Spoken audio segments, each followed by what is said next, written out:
예, 인사드리겠습니다. 반갑습니다. 예, 저녁 식사는 다 하셨습니까? 예, 이번 한 주도 많이 길었죠.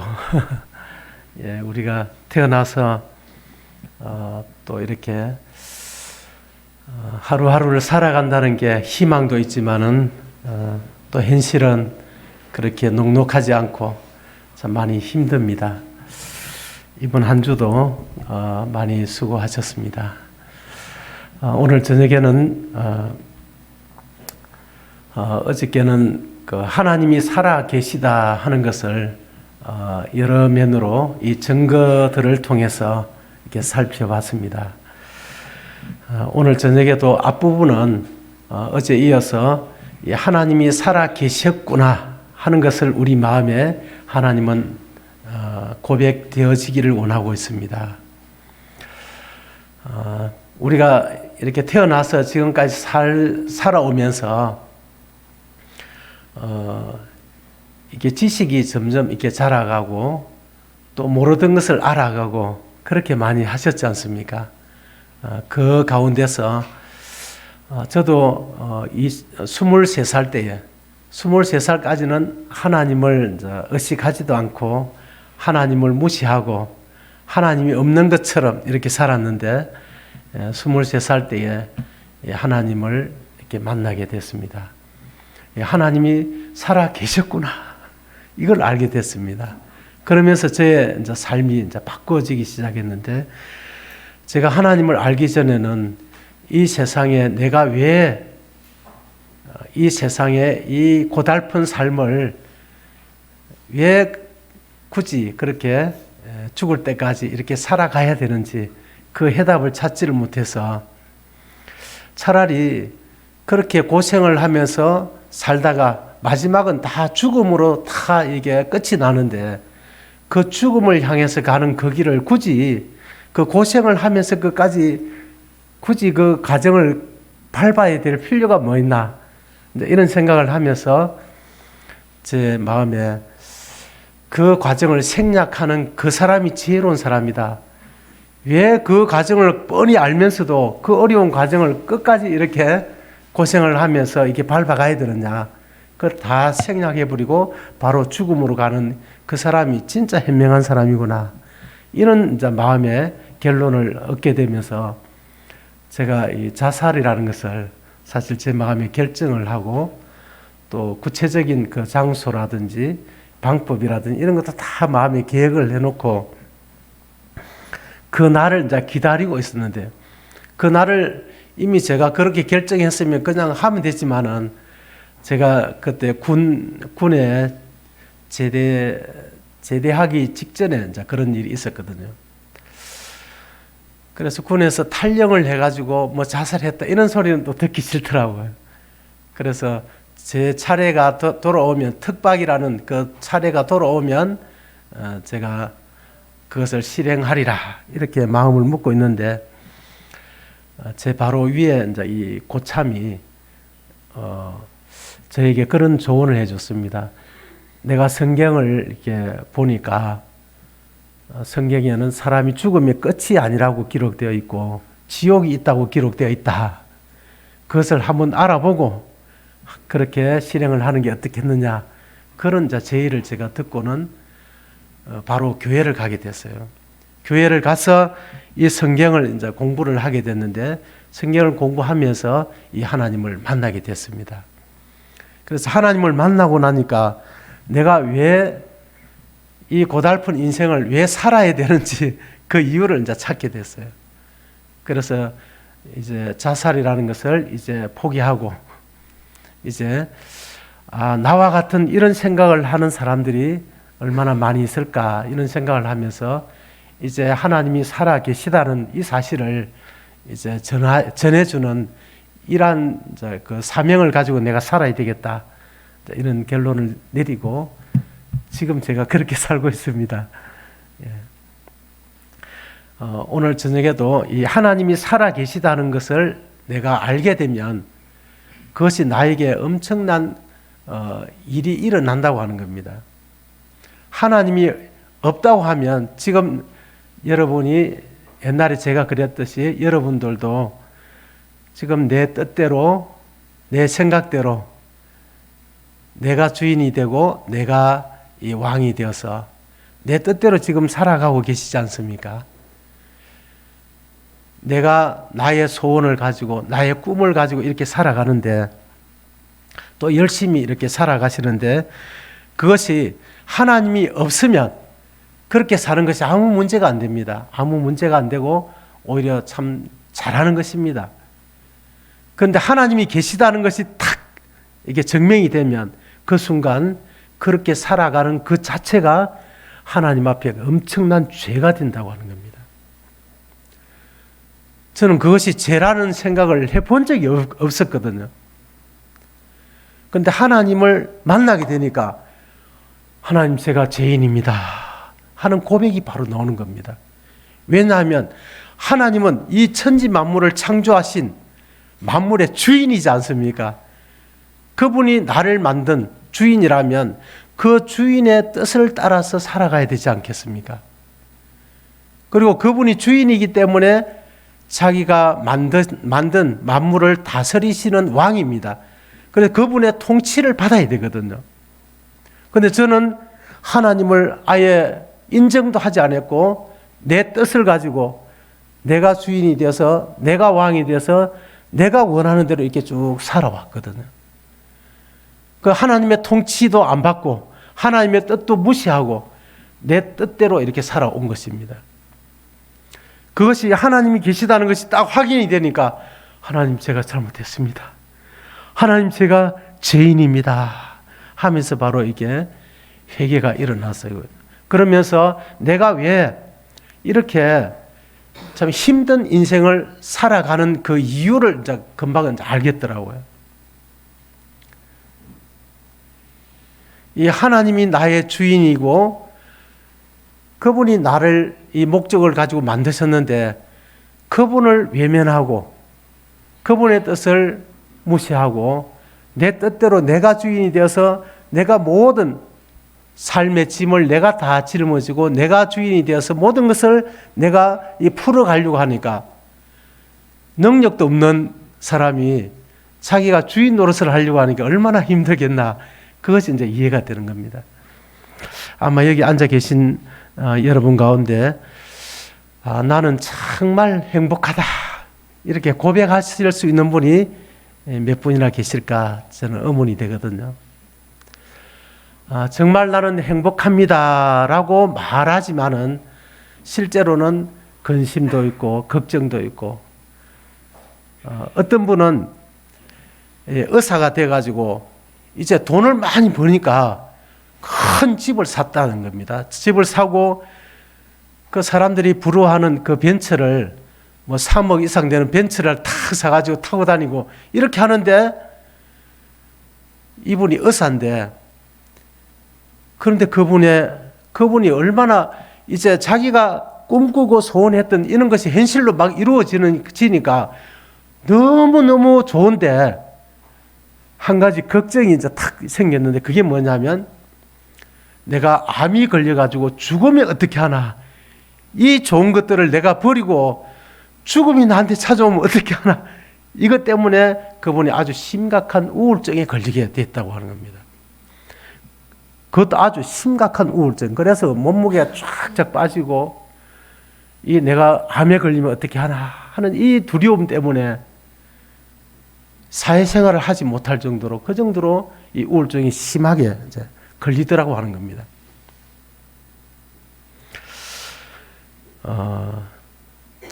사람들은 이 하나님을 떠나서는 결코 그 마음에 행복을 가질 수가 없게 되어 있습니다.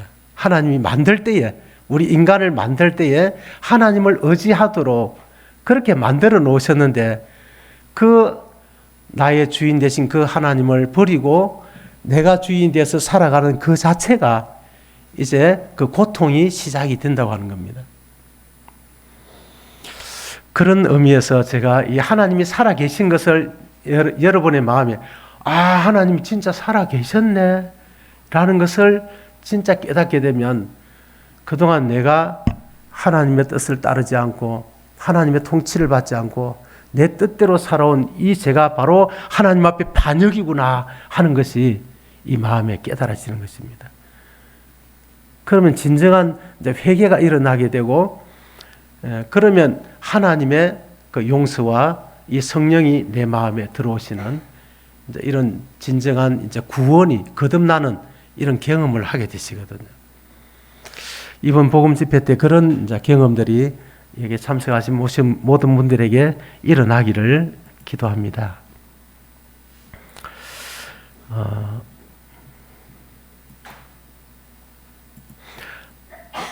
어제는 그 하나님이 살아계신 이 성경에 기록된 기적에 대한 이 증거들을 이렇게 쭉 살펴봤습니다. 그 하나만 해도 하나님이 살아계셨네 이렇게 우리가 확증할 수 있는 그런 증거들이었거든요.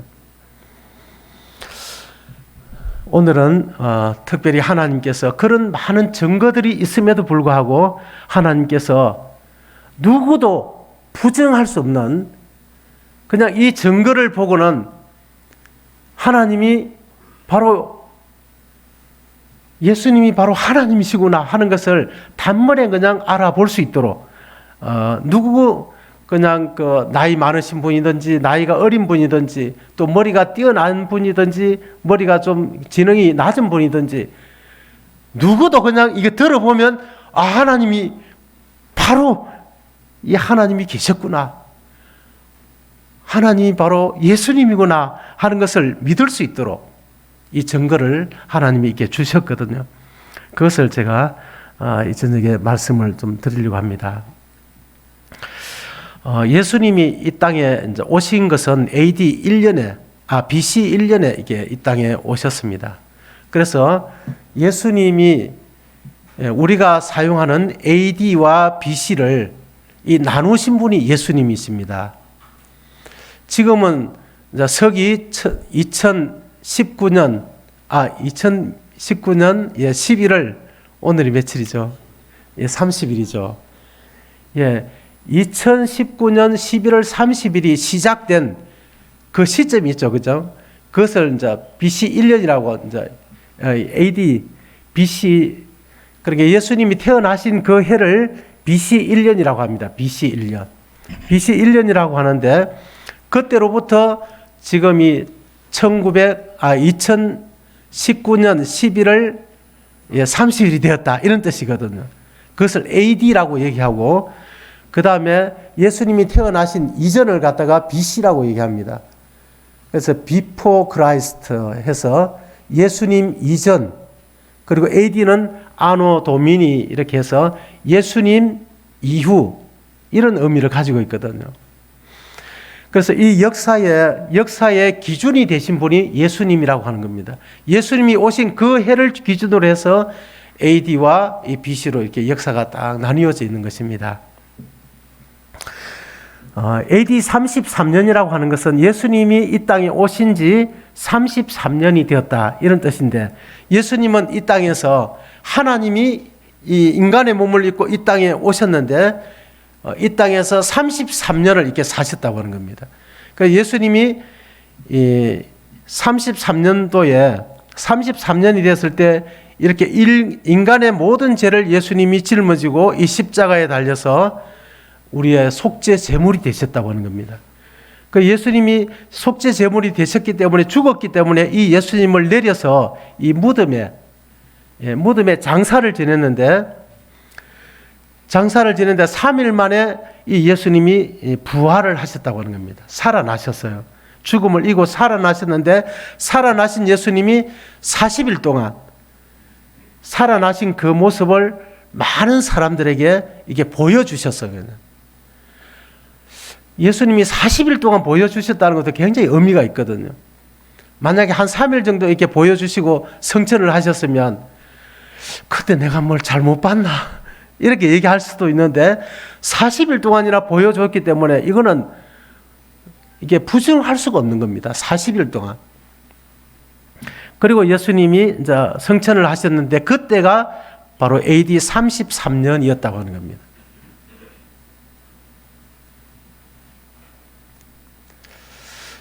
그러면 이 예수님의 이 부활이 갖는 그 의미에 대해서 같이 좀 이렇게 살펴보겠습니다. 세계 4대 성인이라고 하면 이 공자, 소크라테스, 석가모니, 예수 뭐 이렇게 이제 사람들이 분류를 합니다.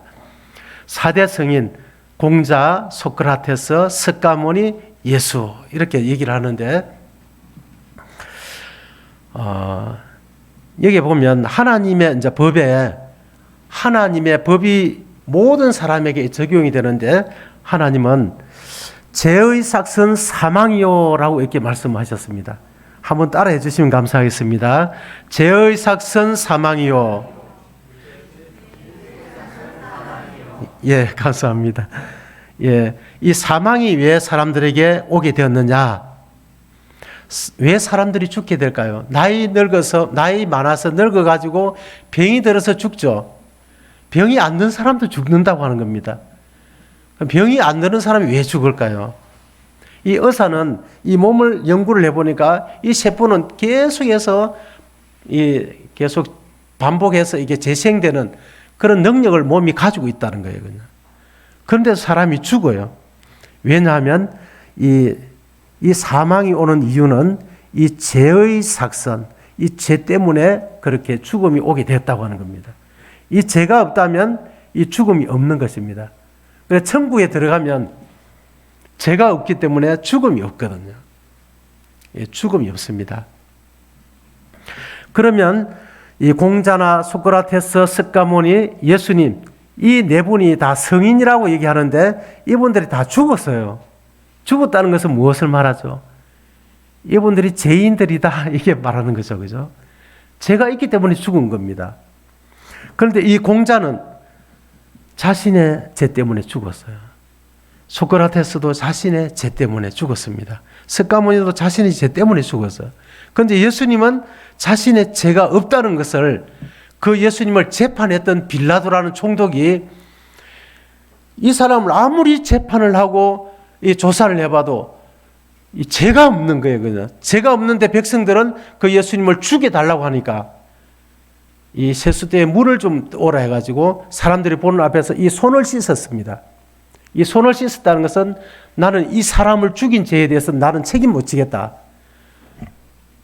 그런데 이제 이 백성들이 예수님을 죽여달라고 막 이렇게 소리를 지르니까 나는 이 사람을 죽인 죄를 내가 책임 못 지겠으니 너희들이 당하라 하니까 이스라엘 백성들이 우리와 우리 자손에게 돌려라 하면서 소리를 질렀어요.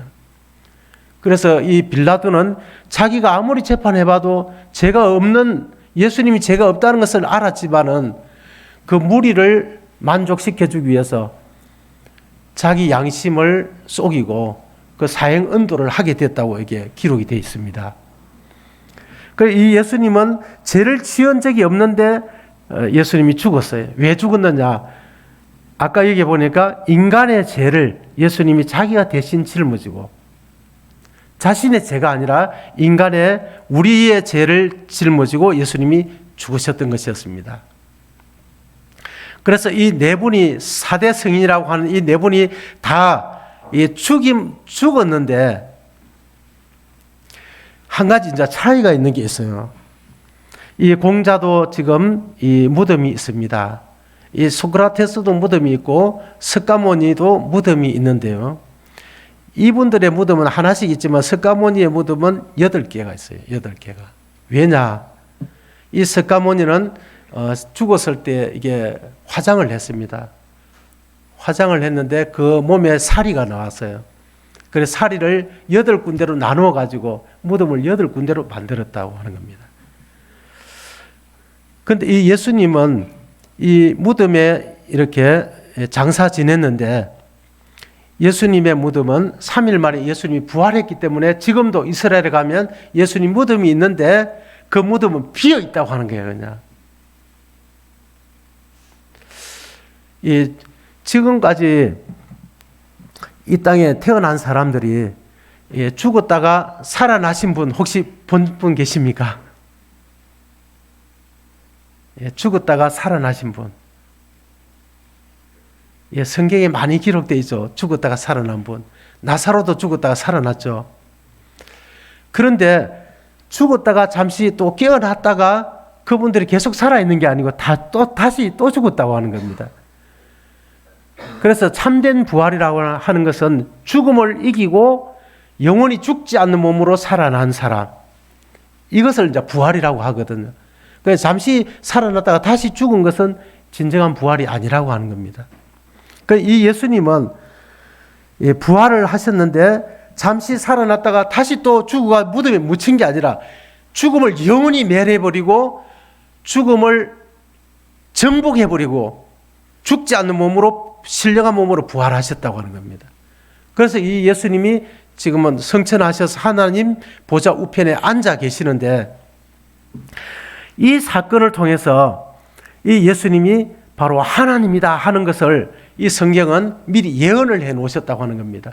하나님이 이 땅에 우리 인간을 구원하기 위해서 이 땅에 사람이 되어 내려오셨다가 이 사람들에게 예수님이 하나님이라는 사실을 믿을 수 있도록 하는 증거가, 이게 죽었다가 죽음을 이기고 살아나는 이 부활을 통해서 모든 사람들에게 믿을 수 있는 이런 증거를 하나님이 주시겠다 하는 것을 이 성경이 기록해 놨다고 하는 겁니다. 그런데 그 말씀대로 예수님이 실제로 이게 부활을 하셨습니다. 지금도 4월 달이 되면 전 세계적으로 이 부활절 행사를 하거든요. 우리나라만 하는 게 아니라 미국에도, 저 유럽에도, 저 아프리카에도 전 세계적으로 이 기독교가 전파되어 있고, 또 그 기독교가 전파되어 있는 곳에는 이 부활절 행사를 합니다.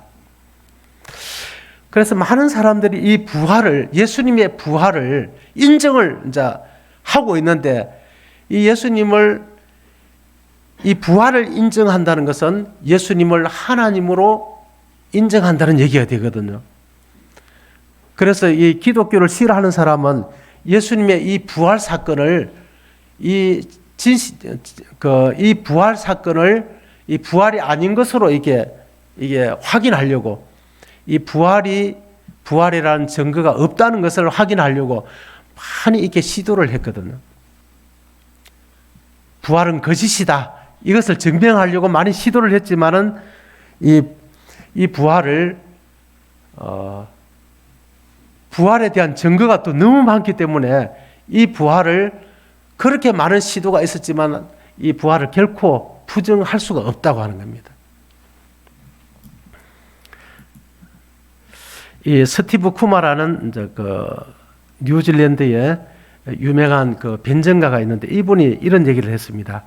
세계 종교의 모든 창시자들이 자신의 죽음을 이겨낼 수 없었다는 사실은 그들이 진리를 상징하지 않음을 보여주는 좋은 증거다. 자신의 죽음을 이겨내지 못하는, 죽음에 갇혀있는 이분들은 결코 신이 아니다는 겁니다. 신이 될 수가 없다는 거예요. 맞습니까? 예, 자신의 죽음을 이겨내지 못한, 죽었는데 죽음을 당하고 이게 살아나지 못한 이분들은 결코 아무리 우리가 추앙을 하더라도 신이 될 수가 없다고 하는 겁니다. 소크라테스도 마찬가지고 석가모니도 마찬가지고, 이 부처님이 아무리 훌륭해도 이분이 신이 될 수는 없다는 거예요. 신은. 이해가 되십니까? 예, 신이라면 그 죽음을 이기고 살아나야 된다고 하는 겁니다. 그래, 지금 이제 우리나라에도 이단 기독교들이 많이 있습니다. 그 이단 기독교들의 교주가 있는데, 그 교주들이 하나같이 자기는 하나님이라고 얘기하는 거예요, 그냥. 그리고 자기는 이제 시간이 지나서 이게 늙을 건데, 자기는 이 죽어도 다시 살아날 거다, 또 죽지 않는다, 이것을 가지고 자기가 하나님이라고 얘기를 하고 있거든요. 그런데 그 안상홍, 그분도 자기가 신이라고 했는데 죽어도 살아날 거라고 했어요, 그냥. 그런데 그분은 죽었는데 아직 살아나지 못하고 있거든요. 그렇게 이해한 분들이 너무 많습니다. 실제로 이제 몇 년 전에 이 대구에서 있었던 일인데, 그 등산로 옆에 이게 교회가 하나 있었어요. 거기에 이제 사이비 이제 교주가 이끌고 있는 그런 교회였는데, 그 이제 길 사이를 왔다 갔다 하면서 이제 등산객들이 왔다 갔다 하는 겁니다. 그리고 그 계곡에서 내려오는 그 물을 살짝 안으로 끌어들여 가지고 이 웅덩이를 만들어가 아이들이 그곳에서 이제 목욕을 할 수 있도록 그렇게 만들어 놓은 이제 웅덩이도 있고 이랬는데, 어느 날 이제 사람들이 등산 올라갔다 내려올 때마다 지독한 이게 썩는 냄새가 나는 거예요. 그냥. 그래 왜 여기만 오면 이게 썩는 냄새가 날까 하면서 이상해 하다가 어떤 이제 용기 있는 분이 119에 이제 신고를 하겠네. 여기만 오면 썩는 냄새가 나는데 좀 이상하다고, 저 교회에서 나는 것 같다고 이제 그렇게 한 겁니다. 그래 경찰이 출동을 해가지고 그 들어가 보니까 그 홀이 있고 이 강대상이 있고, 강대상 이 앞에다가 시체를 딱 누워놨는데 막 썩고 있더라는 거예요. 그게 막 썩으면서 막 냄새가 진동을 하는데, 거기 보니까 거기 신도들이 우리 교주님이 살아난다고 했기 때문에 그 살아나도록 그 몸이 썩고 있는데 기다리고 있더라는 겁니다. 살아날 거라고. 그래 사연을 들어보니까 이 교주님이 그 아이가 이제 목욕을 하다가 그게 웅덩이 빠진 거예요. 그냥 그걸 건지러 들어갔다가 이분이 도로 이제 익사를 해가지고 이제 익사된 모습을 보고 이제 신도들이 그분이 이제 평소에 나는 죽어도 살아난다고 했기 때문에 그래서 살아나기를 이제 기다리고 있더라는 겁니다. 지금도 그분 안 살아났거든. 살아났다는 얘기 못 들었거든요. 그래 이제 지금 이단 사이비 교주들은 이 예수님을 흉내내서 하나님은 살아난다는 걸 알고 있는 겁니다. 그래서 살아난다고 얘기를 하는 거예요. 다 한 가지로.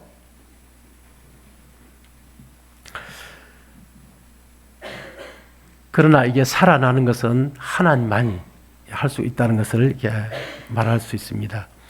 그래서 이 스티브 쿠마 이분이 변증을 하면서 항상 이 부활을 가지고 하나님이 살아 계시다는 것을 이 도장을 탁 찍는 이런 그 변증을 하시는데, 예수 그리스도는 이렇게 훌륭한 분들은 지금도 이 살아나지 못하고 무덤 속에 갇혀 있는데 이 예수님의 무덤만은 비어 있다고 하는 겁니다. 그래서 이분이 이런 얘기를 했습니다. 세계 종교의 모든 창시자들이 자신의 죽음을 이겨낼 수 없었다는 사실은 그들이 진리를 신을 상징하지 않음을 보여주는 좋은 증거다. 예수 그리스도는 죽었다가 부활함으로써 자신이 신이라는 것을 보여준다. 예, 다른 증거가 필요 없습니다. 이 기독교가 시작이 된 이유가 예수님이 부활한 이 사건을 통해서 이 기독교가 시작이 됐거든요. 만약에 이 예수님이 부활한 것이 거짓이다 이러면 기독교는 하루아침에 문을 닫아버리는 겁니다. 누가 부활하지 않고 이게 예수님이 몸이 이게 썩어가지고 이게 무덤에 있다면 누가 예수님을 하나님으로 믿고 그분을 나의 주인으로 믿고 내가 천국 갈 거라고 그분을 의지하고 살겠습니까? 아무도 그렇게 할 사람이 없는 것입니다. 그래서 지금까지 많은 분들이 예수님의 이 부활을 부정하기 위해서 시도하고 도전했지만은 이 부활을 아직까지 한 사람도 이 밝혀내지 못했다. 이 부활이 아니라는 것을 증명하지 못했습니다.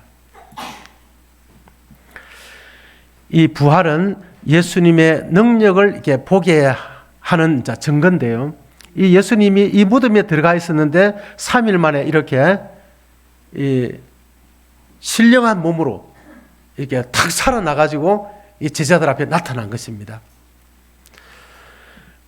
예수님이 살아계실 때 이렇게 말씀하셨습니다. 예수께서 대답하여 이르시되 악하고 음란한 세대가 표적을 구하나 선지자 요나의 표적밖에는 보일 표적이 없느니라. 참 이 세대가 예수님께서 악하고 음란하다. 음란. 지금은 이 동성애가 사실은 이 음란을 죄가 아니다 라는 것을 증명하기 위해서 지금 차별금지법을 이제 통과시켜 달라고 하는 것이거든요.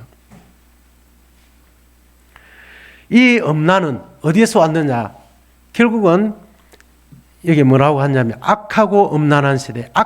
악하다는 것이 악하다는 것이 그냥 남을 때리고 뭐 욕하고 그냥 뭐 남의 것을 뺏고, 이것도 물론 죄지만은 악한 것이지만은 예레미야 2장 19절에 보면 이 악한 것이 뭐냐면 하나님을 주인으로 받아들이지 않고 자기 스스로가 주인이 돼서 하나님을 거역하고 반역하면서 살아가는 이것이 악한 것이라고 얘기하고 있거든요.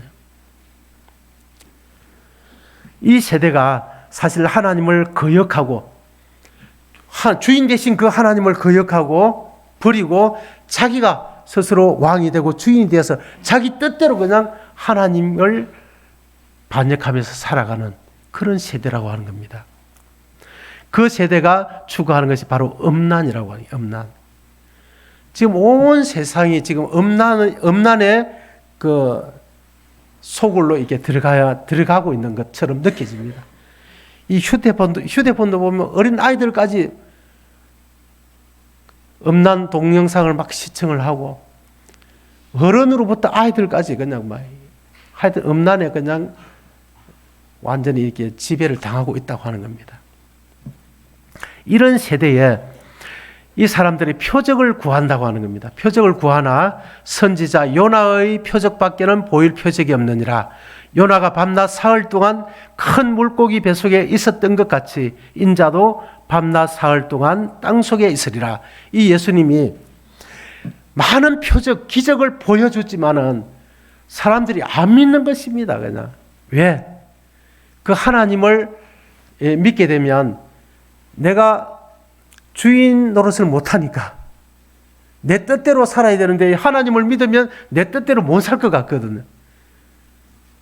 제가 23살에 예수님을 믿게 됐는데 21살 그 사이에 제가 교회를 누가 가자고 얘기하더라고요. 교회를 가자 하는데 제 마음이 나 싫어. 그 왜 싫으냐? 내 마음대로 못 살잖아. 그 얘기가 나도 모르게 튀어나오더라고요. 내가 지금 재밌게 살고 있는데 교회 가면 내 뜻대로 못 살잖아. 이것이 내가 교회 가면 내 뜻대로 못 산다고 누가 가르쳐 주지 안 했는데도 하나님을 믿으면 내 뜻대로 못 산다는 것이 내 마음에 그냥 본능적으로 알게 되더라고요. 하나님이 주인이신데 그 하나님을 버리고 내가 주인이 돼서 내 뜻대로 이게 살아가는 것, 이것이 지금 오늘날 하나님 앞에 가장 큰 문제가 되고 있다고 하는 겁니다. 그래서 이 예수님이 그렇게 하나님을 까닭없이 하나님을 싫어하고 하나님을 멀리하는 우리 인생들을 향해서 예수님이 자신이 하나님이라는 것을 단번에 그냥 알아볼 수 있는 그 증거를 내가 주겠다 하셨는데, 그게 뭐냐면 요나의 표적밖에는 보일 표적이 없느니라. 이 요나가 물고기 뱃속에 들어갔다가 그 속에서 죽어가지고 3일 동안 있다가 이 하나님이 육지로 토해내라고 하니까 이 요나를 물고기가 육지로 토해내는 순간 이 요나가 죽었다가 살아났어요. 살아나가지고 니느웨로 가서 하나님의 말씀을 전했거든요. 그것을 이스라엘 백성들은 다 알고 있는 것입니다. 그런 것처럼 나도 죽어서 땅속에 들어갔다가 3일 만에 이 죽음을 이기고 부활하면 그때는 너희들이 나를 하나님으로 이제 받아들이게 될 것이다. 이 최종적으로 예수님이 그 기적을 이렇게 말씀을 하셨어요. 그리고 또 이 구약 성경에는 이렇게 말하고 있습니다. 이는 내 영혼을 음부에 버리지 아니하시며 주의 거룩한 자로 썩음을 당하지 않게 하실 것이미로다. 이 메시아는, 이 거룩한 자는 이 썩음을 당치 않을 것이다. 인간의 죄를 위해서 죽으실 뿐만 아니라 썩음을 당치 않을 것이다. 이 말은 다시 살아날 것이다. 이것을 지금 말씀하고 있는 것이거든요. 여기에는 보면 미리 본고로 그리스도의 부활을 말하되 그가 음부에 버림이 되지 않고 그의 육신이 썩음을 당하지 아니하리라 하시리라 하더니 이 예수를 하나님이 살리신지라 우리가 다 이 일의 증인이로다. 이 예수님이 이렇게 다시 살아날 것을, 부활할 것을 하나님께서는 미리 선지자들을 통해서 미리 말씀해 놨다고 하는 겁니다. 그래서 예수님이 어느 날 내 살아났다 이게 아니라고 하는 겁니다.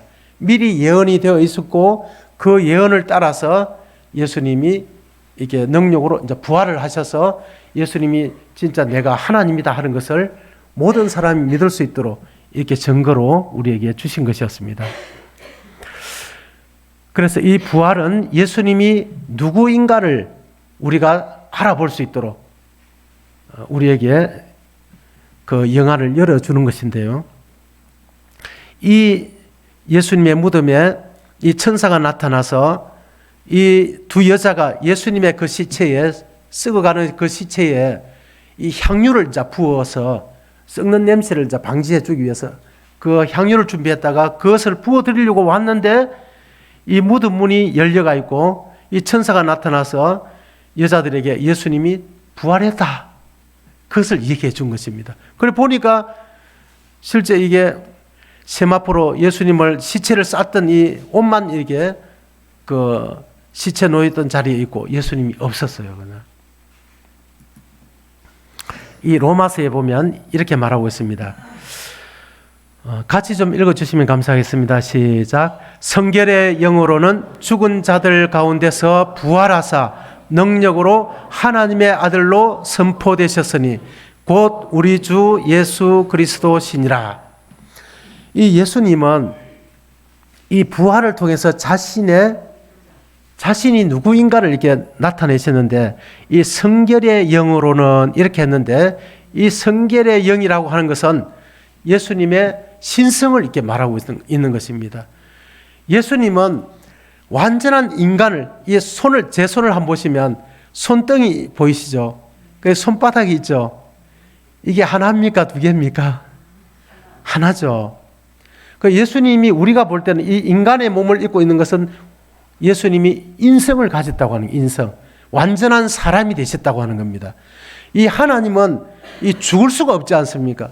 인간의 죄를 위해서 죽어줘야만 속죄 제물이 될 수 있거든요. 그 예수님은 우리 인간의 죄를 대신해서 죽어주기 위해서 오셨기 때문에 완전한 인간이 되셔야 되는 겁니다. 그래서 예수님이 완전한 인간으로 지금 여기에 보이시는 이런 완전한 인간의 모습을 가지고 오셨어요. 그래 이 모습만 보면 예수님이 하나님이라고 하는 게 사람들이 못 믿는 겁니다. 그런데 예수님이 이게 손바닥이 있다고 하는 겁니다. 손바닥은 예수님의 신성, 성결의 영을 이렇게 말하고 있거든요. 이 신성은 이 죽음을 이기고 살아날 수 있는 능력을 말하고 있습니다. 그래서 예수님은 인성과 신성을 동시에 가지고 계신, 우리가 이해할 수 없는 그런 자 하나님이라고 하는 겁니다. 성결의 영으로는 죽은 자들 가운데서 부활하사 능력으로, 이 신적인 능력으로 이 부활을 통해서 이 능력을 나타내셨다고 하는 겁니다. 그래서 우리가 하나님의 아들로 선포되셨으니 이렇게 했는데, 예수님이 부활하지 못했다면 예수님의 능력이 없는 것이 되고, 그러면 하나님의 아들로 선포될 수가 없다고 하는 겁니다. 그 대신 예수님이 부활을 하셨기 때문에 그 부활하신 능력으로 하나님의 아들로 선포되었다고 하는 거예요.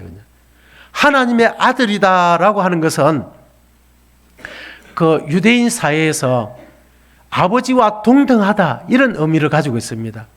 하나님의 아들이라고 하는 것은 이분이 하나님이다 이런 뜻을 가지고 있거든요. 사람의 아들은 사람입니까? 짐승입니까?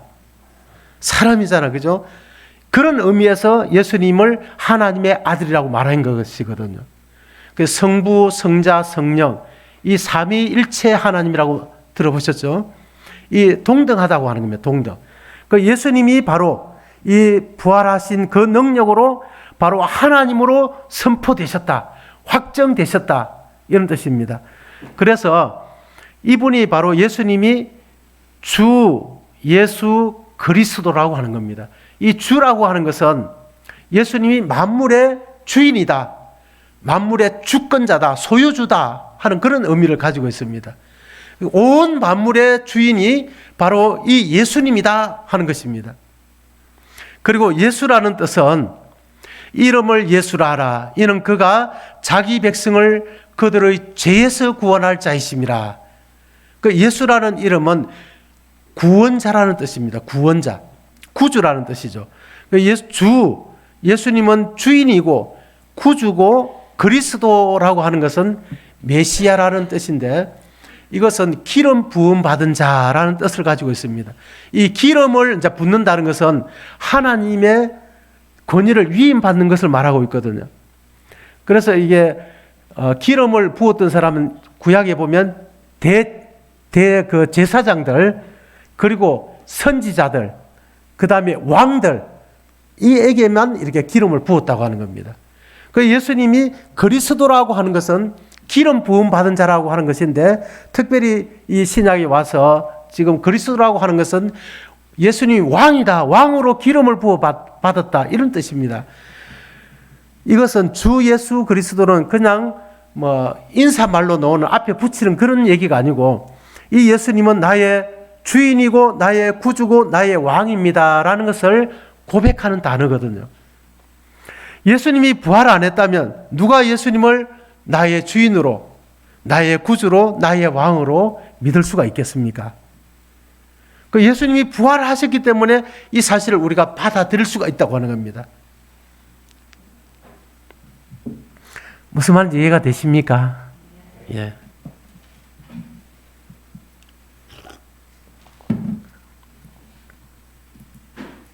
그리고 이 예수님이 그러면 왜 이렇게 또 부활을 하셨나? 부활하신 그 이유가 많이 있지만 이 두 가지를 말씀드리면, 하나는 예수님이 바로 주 예수 그리스도라는 것을 우리에게 확정시켜주기 위해서, 하나님이라는 것을 확정시켜주기 위해서. 두 번째는 이 9절에 나오는데 같이 한번 읽어주시면 감사하겠습니다. 이를 위하여 그리스도께서 죽었다가 다시 살아나셨으니 곧 죽은 자와 산 자의 주가 되려 하심이라. 예, 주가 되려 하시면, 이 주라는 말이 바로 키리오스라고 하는 단어인데요. 이것은 주권자, 소유자, 주인, 이런 의미를 가지고 있어요. 예수님이 지금까지 내가 주인이 돼서 그냥 내 뜻대로 이 사는 것이 당연한 줄 알았는데, 예수님의 이 부활을 통해서 진짜 주인이 나다 하는 것을 지금 우리에게 말씀해 주시는 것이거든요.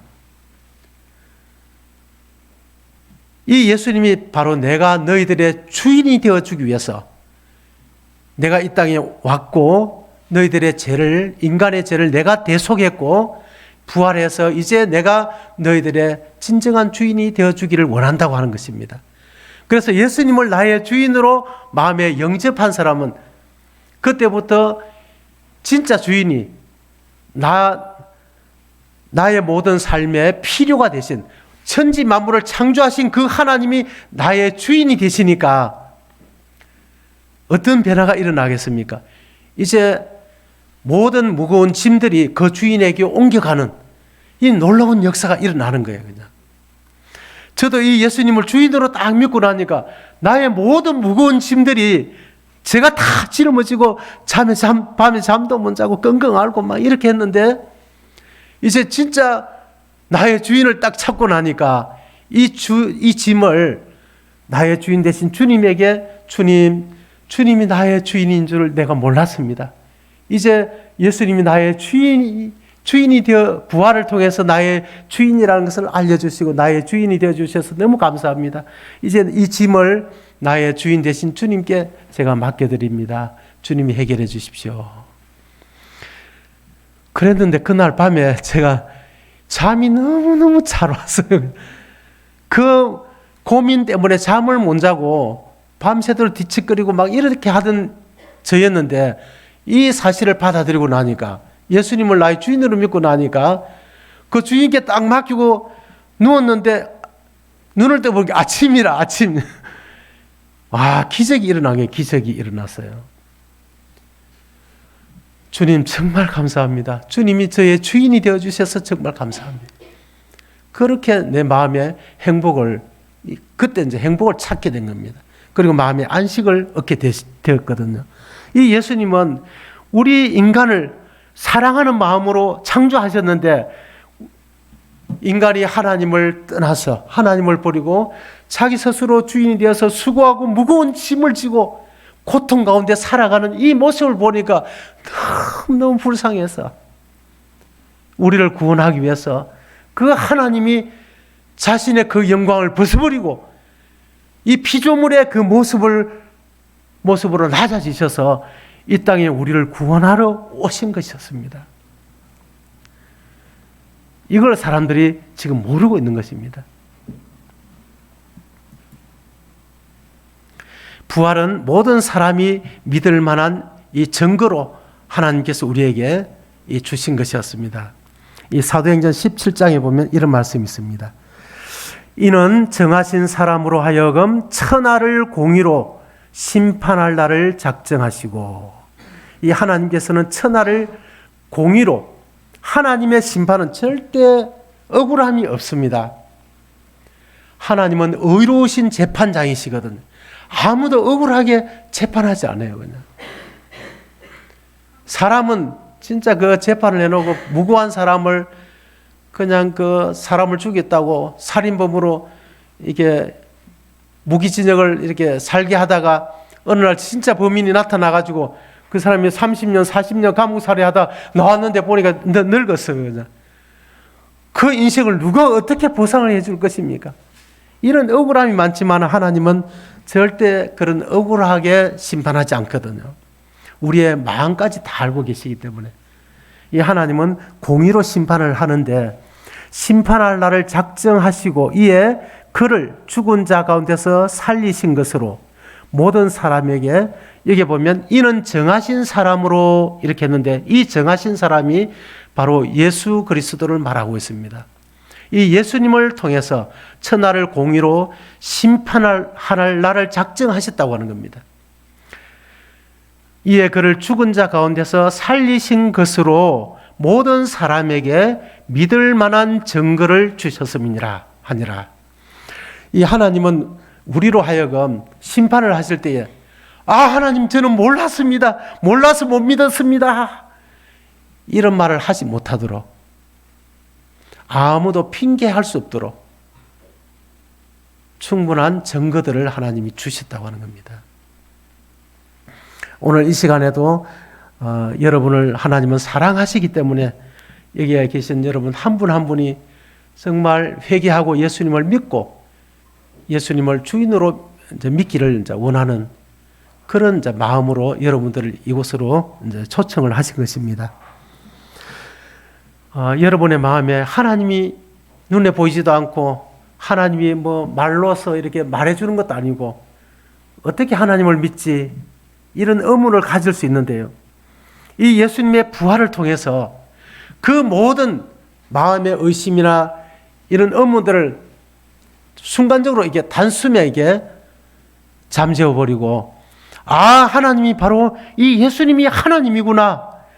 이 하나님이 정말 살아 계셨구나.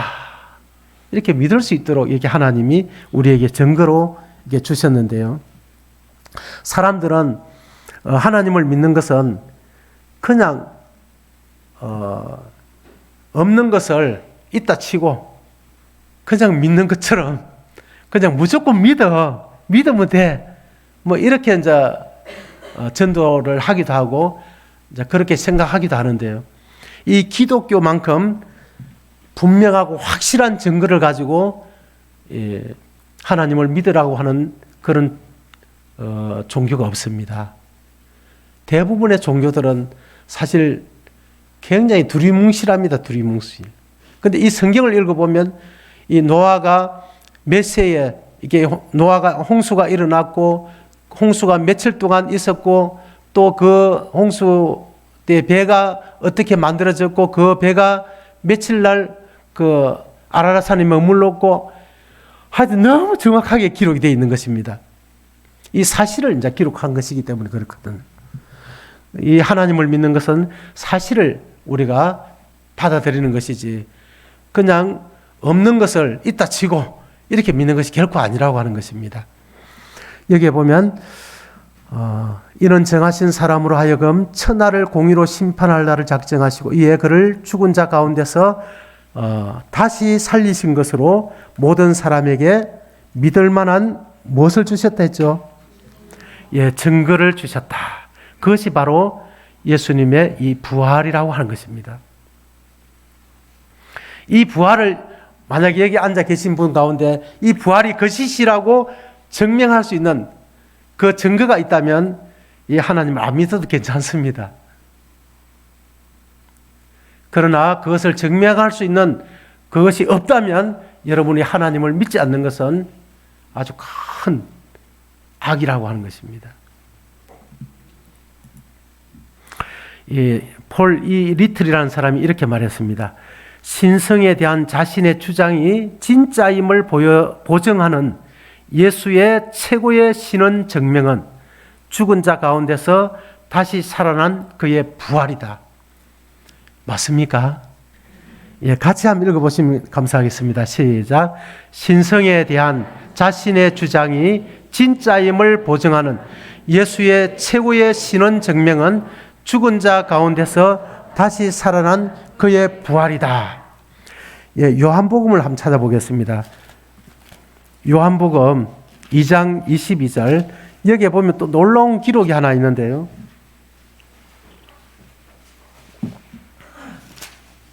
요한복음 2장 22절 신약성경 145페이지입니다.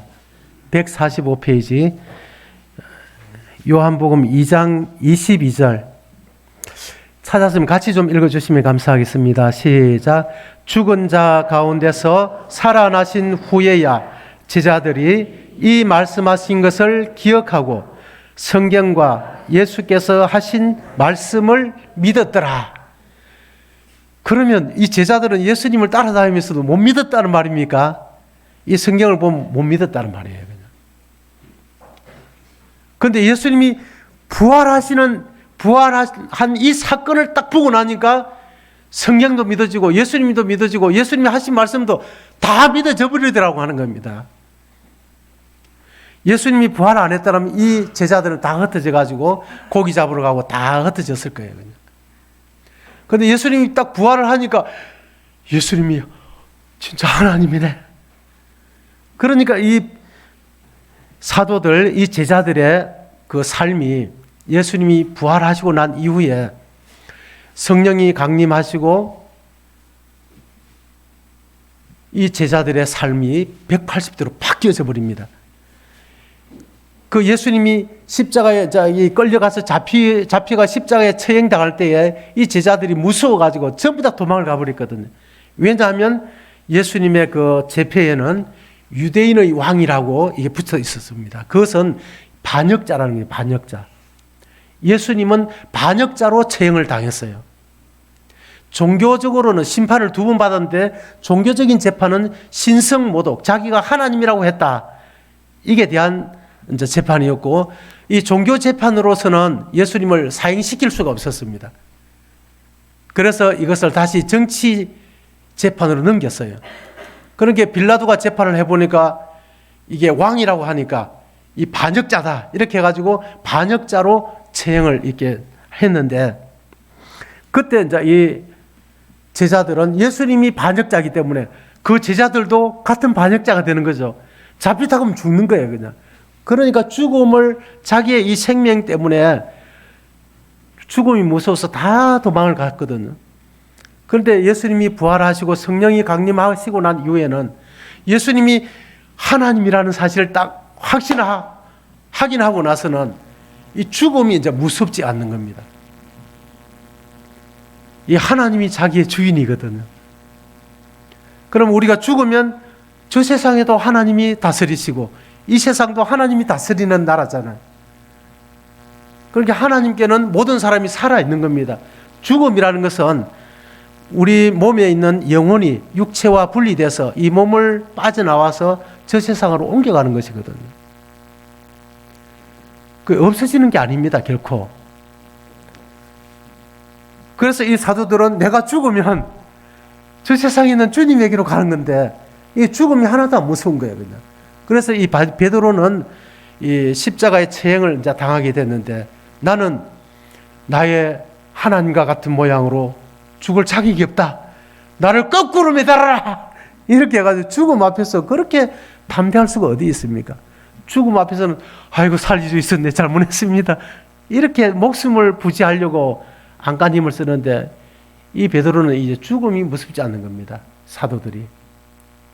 왜냐하면 예수님이 바로 하나님이라는 사실을 그가 알았기 때문에, 부활한 모습을 봤기 때문에.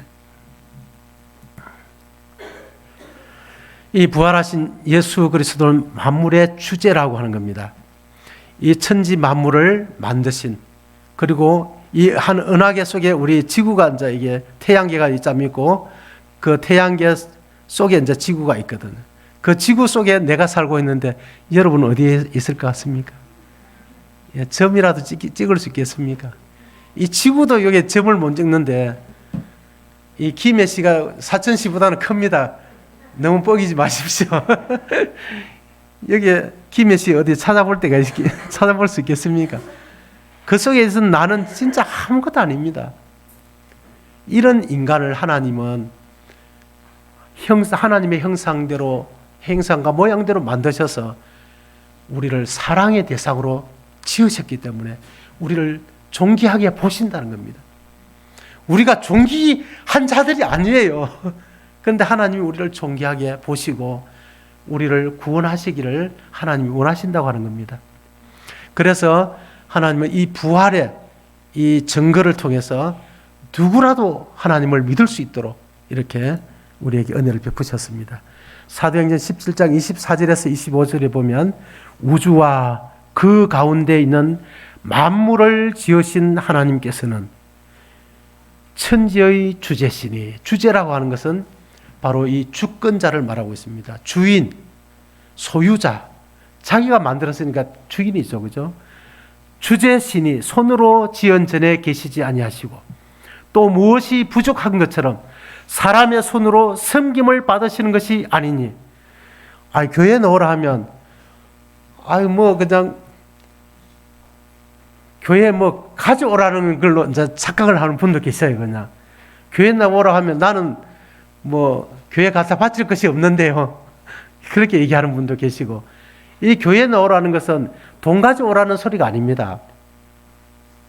이 하나님은 무엇이 부족해가지고 여러분에게 뭔가 이게 받기를 원해서 여러분 오라고 얘기하는 게 아니거든요, 결코요. 우리가 부모가 자식에게 그 과자를 먹고 있으면 엄마 하나만 줘. 그 엄마가 그 과자 묻고 싶고 그냥 거기 탐이 나서 얘기하는 게 아니지 않습니까? 엄마 하나만 줘. 하나만 줘. 그래가지고 엄마 하고 이렇게 주면, 아이고 그게 좋아가지고 그래 내 새끼하고 막 이렇게 귀여워서 좋아가지고 어쩔 줄 모르고 더 과자를 많이 사주지 않습니까? 이 하나님이 그런 하나님인데 착각을 해. 하나님이 내 거 뺏어가는 분인 줄 알고 자꾸 그렇게 착각하시는 분이 있는데 절대 그것이 아닙니다. 이게 손으로 섬김을 받으시는 것이 아니니, 이는 만민에게 생명과 호흡과 만물을 친히 주시는 이심이라. 이 하나님은 우리에게 필요를 공급하시고 필요가 되시는 하나님이라고 하는 겁니다. 이 어린아이가 부모가 어린아이에게는 부모가 어린아이의 필요를 채워주지 않습니까? 그죠? 어린아이가 자기가 기저귀도 필요하고 우유도 필요하고 그렇게 해서 걱정할 필요가 없죠. 왜냐하면 이 부모가 그냥 그 아이의 필요를 알아서 채워주기 때문에. 그래서 이 아이는 자기가 우유를 사고 또 옷을 사고 할 필요가 없다고 하는 겁니다. 부모만 있으면 그만 되는 게, 부모만 있으면 그게 다 채워지거든. 그냥 그런 것처럼 우리의 이 부모가 바로 하나님이시라고 하는 겁니다. 이 하나님만, 내가 예수님을 하나님으로 믿기만 하면, 주인으로 내가 마음에 모시기만 하면 이제 그분이 나의 필요가 되어서 나에게 필요한 것을 그분이 공급하신다고 하는 겁니다. 그래서 하나님을 믿는 것은 하나님에게 우리가 무엇을 갖다 드리는 것이 아니라 하나님이 나의 필요가 되어서 나의 필요를 공급하시는 그 주인을 만난다고 하는 것입니다. 당신은 지금 이 시간 참 나는 행복합니다라고 고백할 수 있을까요? 고백할 수 있다면 참 그분은 진짜 행복한 사람입니다. 그런데 거짓으로 나는 행복합니다 하는데 실제로는 행복하지 않을 수가 있거든요. 우리 사촌의 그 어떤 젊은 자매님이 자기는 너무 건강하다고 생각하고 있었는데 친구가 초음파 검사 한번 해봐라. 요즘은 유방암도 너무 많이 이제 이게 생기니까 해보라니까 아이 내 돈 들어간 건 다 싫어. 그럼 내가 돈 대줄게 한번 해봐. 그래가지고 그 친구의 권유로 인해 가지고 그 초음파 검사를 해본 겁니다. 그런데 유방암으로 판명이 됐어요. 자기는 건강하다고 그럼 필요 없다고 생각했는데 안전하다고 생각했는데 그 친구의 권유에 의해서 억지로 초음파 검사를 했는데 유방암이 이제 드러나고 이제 수술을 했거든요. 만약에 그것을 그냥 무시해버리고 나는 건강하다고 지나갔더라면 1년 후에 만약에 검사를 했더라면 그때는 이미 너무 많이 진행이 돼가지고 수술을 해도 사실 위험하죠. 그냥 나는 지금 행복합니다라고 이제 하지만은 하나님 보실 때는 안 행복한 것입니다. 심각하게 지금 하나님을 떠나서 자기가 주인이 되어서 자기 뜻대로 하나님을 거역하고 반역하면서 살아가고 있는데 자기 행복하다고 얘기하는 것은 뭔가 이게 쏟고 있다고 하는 것입니다.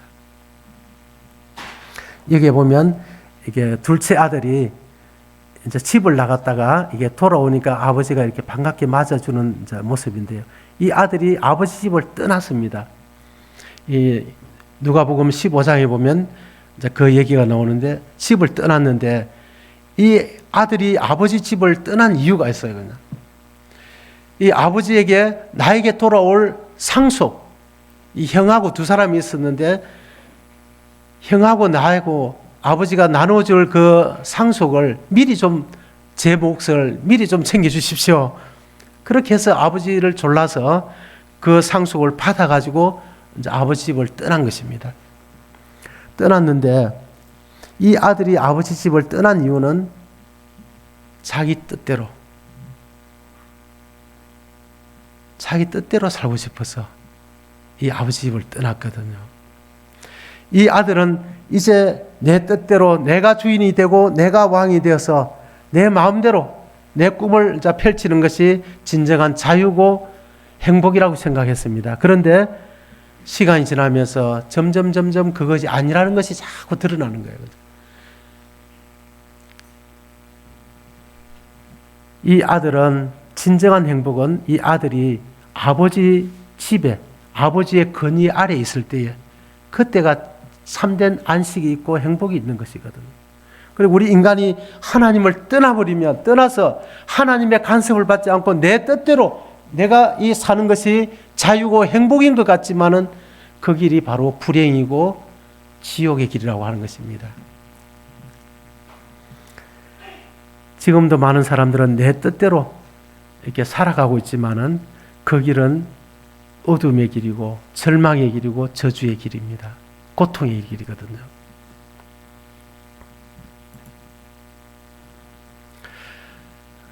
여기 앉아 계신 여러분은 지금까지 누구의 생각대로 살아오셨습니까? 내 마음에 누가 주인이 되어서 살아오셨습니까? 나를 지으시고 나를 사랑하시는 그 하나님을 버리고 내가 주인이 되고 내가 왕이 되어서 내 뜻대로 하나님을 거역하고 반역하면서 이렇게 살아오지 않았습니까? 이 길이 결코 행복의 길이 될 수가 없는 것입니다. 이 자리에서 내가 내려오고 이 자리에 나를 창조하시고 나를 사랑하시는 그 만물의 주인 되신 예수님을 내 마음의 주인으로 모실 때 그때 내 마음에 참된 평화와 안식이 찾아오게 되는 것이거든요. 요한복음 16장 9절에 보면 죄에 대하여라 하면 너희가 나를 믿지 아니하며 라고 기록되어 있습니다. 이 죄, 하나님은 우리가 지금까지 살아오면서 지었던 모든 죄를 지금 문제 삼는 게 아닙니다. 거짓말한 거, 싸운 거, 욕한 거, 도둑질한 거, 간음한 거, 지금 이걸 지금 말하는 게 아닙니다. 그럼 뭘까요? 이 하나님은 신 이렇게 해서 한 가지 죄를 말하고요. 한 가지 죄. 하나님은 우리에게 지금 죄를 묻는 것이 여러 가지 죄가 아니라 한 가지 죄를 지금 묻고 있는 것입니다. 너는 지금 누가 주인으로 살았느냐? 이걸 물어보는 거예요. 그냥. 나는 너를 만들어서 너를 사랑해서 네가 이 땅을 살아갈 수 있도록 모든 만물을 내가 공급하고 있는데 너는 네 마음에 누구를 주인으로 누구의 뜻을 따라서 누구의 통치를 받으면서 살았느냐? 이걸 물어보시는 것이거든요. 하나님은 내가 주인으로 산다는 것은 내가 왕으로 산다는 뜻입니다. 그래서 진짜 왕이 딱 쳐다볼 때 나는 내가 왕으로 살고 있으니까 그게 무슨 죄가 됩니까? 이게 반역이 된다고 하는 겁니다. 내 뜻대로 하나님을 떠나서 살아온 이 삶이 하나님이 보실 때는 이 반역의 죄가 성립이 된다고 하는 겁니다. 여러분, 이 반역이라는 죄가 얼마나 큰지 잘 아시죠? 이 도둑하고 강도하고 어떤 죄가 큽니까? 도둑하고 강도하고. 강도가 크죠. 강도하고 살인하고 어떤 죄가 더 큽니까? 살인이 더 크죠. 그럼 살인보다 더 큰 죄가 사람이 짓는 죄 중에 있을까요? 이 살인보다 더 큰 죄가 바로 이 반역이라고 하는 겁니다. 이 살인죄는 이 왕이 이 사람을 용서해 줄 수도 있어요. 그러나 이 반역은 결코 용서가 되지 않는, 반드시 잡아서 능지처참을 해서 죽여야만 되는 그런 무시무시한 죄라고 하는 겁니다. 이 반역은 사극이나 이런 것을 보면 그 사람을 잡아서 그냥 죽이지 않습니다. 온몸을 찢어서 죽이고 그 가죽을 다 잡아와서 가죽을 다 죽이고 삼족을 다 잡아와서 그 가죽을 피를 말리는 것입니다. 그렇게 무서운 것이 반역이거든요. 지금 여기 앉아 계신 여러분과 저는 하나님 앞에 감히 이 반역의 죄를 범하고 살아왔다고 하는 겁니다. 이 죄를 가지고 살아가는 그 인생이 어떻게 행복할 수 있겠습니까? 이 양심은 그것을 아는 겁니다. 그래서 항상 두렵고 뭔가 쫓기는 거예요. 쫓기고 마음이 우울하고 공허하고 이런 마음을 채울 수가 없는 겁니다. 이 본능이, 이 양심이 우리를 증거하고 있기 때문에 그렇거든요. 하나님께 대한, 그래서 하나님은 사람들에게 지은 죄를 회개하라 이런 말을 한 데가 없습니다. 성경에는. 하나님께 지은 죄를 회개하라고 말씀하시는 거예요. 그냥. 사람에게 내가 이런 간음을 하고 이렇게 잘못했습니다 라고 말하는 것이 아니라 제가 감히 하나님을 반역했습니다. 내가 왕이 되고 내가 주인이 되어서 하나님을 반역하면서 살았습니다. 하나님 이 큰 죄를 용서해 주십시오. 이 한마디를 하나님은 듣기를 원하시는 것입니다. 하나님은 회개하라고 지금도 우리에게 지금 말씀하시는데요. 이 회개하라고 하는 말은 이 이면에 용서가 전제되어 있다고 하는 겁니다. 우리가 자녀들을 회초리를 때릴 때에 이놈아 잘못했다고 해, 빨리 말 안 해, 잘못했다고 빨리 말해 하면서 자꾸 때리면서 잘못했다고 빨리 고백해라고 얘기하죠. 왜 그렇게 하겠습니까? 부모는 안 때리고 싶은 거예요. 그만 때리고 싶은데 이놈이 끝까지 입을 다물고 고집을 부리는 게 내가 잘못했다 소리를 안 하는 겁니다. 그러니까 그 잘못했다 소리 한마디만 나오면 이제 그만 때릴 건데 그 고집을 피우고 있으니까 때리면서 잘못했다 이래도 안 해, 이래도 안 해, 빨리만 해, 빨리만 해. 부모가 오히려 아파서 울면서 잘못했다고 얘기하라고 얘기하지 않습니까? 지금 하나님이 뭐가 답답해서 회개하라고 우리에게 호소하시겠습니까? 그것은 회개하면 용서해 주시기 위해서. 자, 그런데 지금 이제 두 사람이 하나님 앞에 나와서 기도하는 것을 한번 보시면 좋겠습니다. 어떤 사람이 하나님의 용서를 받을 수 있는지 한번 보시기 바랍니다. 이 사람은 주여 저는 거짓말하고 도적질하고 시기하고 싸우고 간음을 하였습니다. 이 죄를 회개합니다. 하고 이제 이 하나님 앞에 나왔습니다. 자, 이 회개하는 기도를 하나님이 들었을 때에 용서해 주고 싶은 마음이 일어나겠습니까? 아니면 그 마음이 일어나지 않겠습니까? 자, 마음으로 대답하십시오. 자, 여기에 또 이분을 한번 보겠습니다. 주여 저는 스스로 왕이 되고 주인이 되어 내 뜻대로 살았습니다. 이 반역죄를 회개합니다. 이 회개의 기도를 이 하나님이 듣고 이 사람을 용서해 주고 싶겠습니까? 아니면 처벌하고 싶겠습니까? 이 두 기도가 분명히 차이가 있죠. 이 기도는 사람에게 지은 죄를 지금 회개하고 있습니다. 이 기도는 하나님께 지은 죄를 회개하고 있어요. 그래서 하나님은 여기 보면 하나님께서 회개하라고 하는 죄는 한 가지라고 하는 겁니다. 한 가지. 모든 죄를 다 회개하라고 한다면 우리가 지금까지 살아오면서 지은 죄를 어떻게 다 기억해낼 수가 있겠습니까? 그럼 기억하지 못하는 그 죄 때문에 또 내가 지옥 가야 되는 일이 또 생기지 않겠습니까? 그래서 하나님은 그렇게 바라는 게 아닙니다. 하나님은 한 가지 죄, 하나님께 지은 죄를 회개하라고 하시는 것이거든요. 그래서 하나님은 내가 왕이 되고 주인이 되어서 하나님을 반역한 이 죄를 하나님 앞에 회개할 때에 하나님 우리에게 용서의 마음이 일어나는 것입니다. 만약에 이렇게 회개하는 사람을 하나님이 다 보면 어떤 마음이 들겠습니까? 그 반역의 마음을 가지고 지금까지 살면서 그 반역의 죄는 딱 숙여놓고 하나님 저는 도적질하고 거짓말하고 시기하고 싸우고 간음을 했습니다. 제가 잘못했습니다. 이 하나님이 지금 보이는 죄는 이 반역 죄밖에 안 보인다고 하는 겁니다.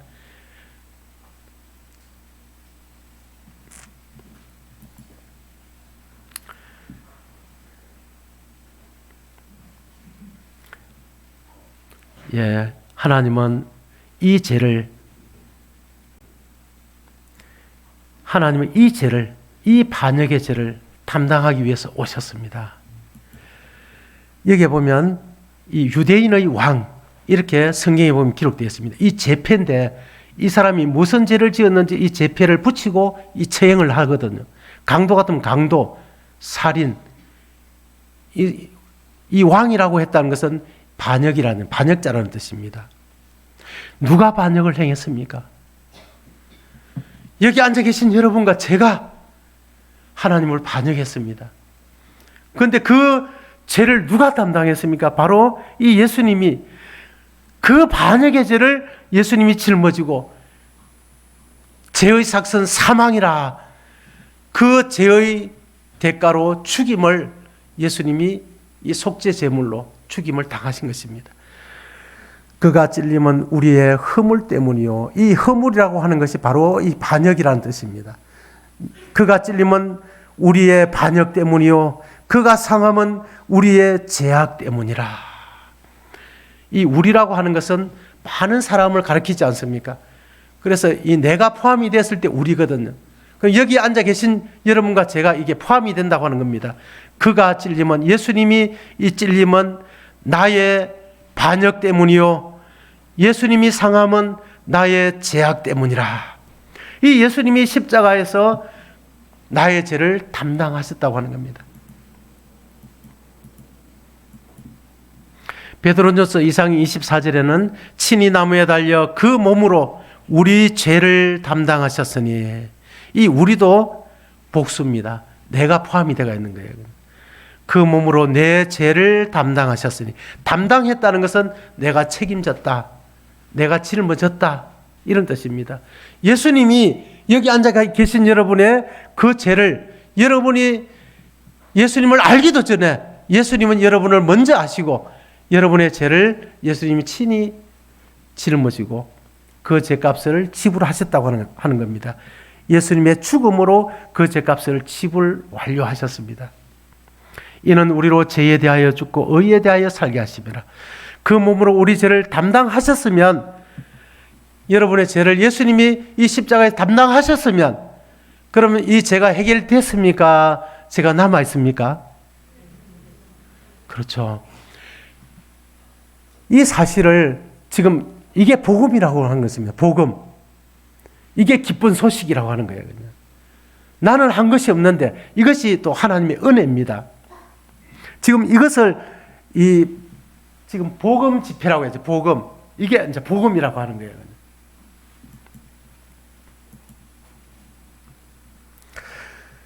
이 예수님을 이제 내 마음에 영접한다. 영접한다는 것은 주인이 바뀐다, 이런 뜻인데요.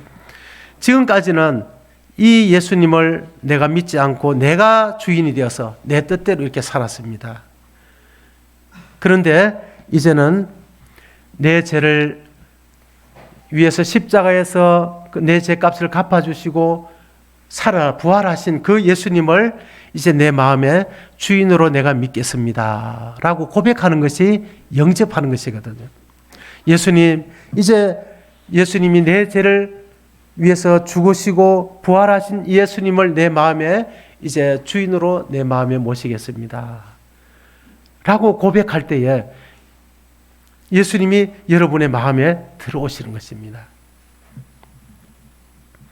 여기 보면 내가 만일 내 입으로 예수를 주로 시인하며 이 주인으로 시인하며 또 하나님께서 그를 죽은 자 가운데서 살리신 것을 내 마음에 믿으면 구원을 받으리라.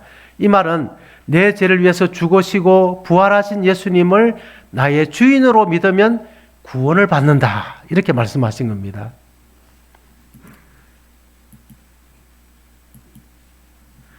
요한복음 1장 12절에 보면 영접하는 자 곧 그 이름을 믿는 자들에게는 하나님의 자녀가 되는 권세를 주셨으니, 이 예수님을 나의 주인으로 영접하는 사람은 하나님의 자녀가 되는 권세를 지금 이 시간에 하나님이 주시겠다고 이렇게 약속을 하셨습니다. 그래서 지금 이 시간이 좀 지났지만 짧게 한 1분 정도 이제 이 예수님을 나의 주인으로 이 시간 제가 내 마음에 영접합니다. 예수님 내 마음에 들어오십시오. 내가 이제 예수님을 주인으로 믿고 살겠습니다 라고 이게 고백하시면 예수님이 지금 이 순간에 내 마음에 들어오시거든요. 잠시 예수님을 영접하는 그 기도를 드리고 제가 기도 한번 하고 마치겠습니다. 각자 기도하시겠습니다.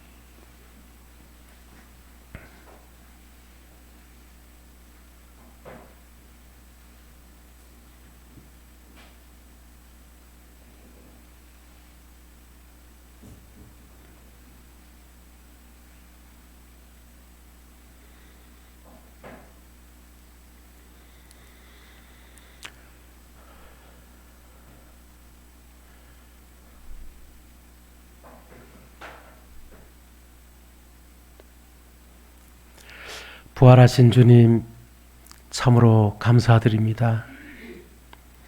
우리가 주님을 믿을 수 없었기에 주님께서 우리에게 믿을 수 있는 이 확실한 증거로 주님이 죽은 자 가운데서 부활하셔서 우리에게 믿을 수 있도록 증거를 주시고, 또 예수님께서 친히 나무에 달려 그 몸으로 우리 죄를 담당해 주셔서 이제 누구든지 부활하신 예수님을 이제 나의 주인으로 내 마음에 영접할 때에 하나님의 자녀가 되는 권세를 주신 것을 감사드립니다. 이 시간 예수님을 내 마음의 주인으로 영접한 이 마음을 주님이 축복해 주시고, 주님이 이제 주인이 되어 주셔서 이제 그 삶을 주님이 책임져 주시고, 또 주님 안에서 이제 안식을 누리고 이렇게 살아갈 수 있도록 주님이 이끌어 주시옵소서.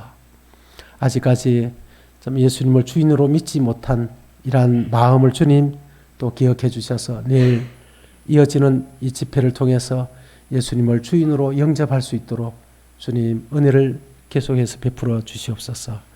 이 모든 말씀을 예수님의 이름으로 기도드리옵나이다. 아멘. 예.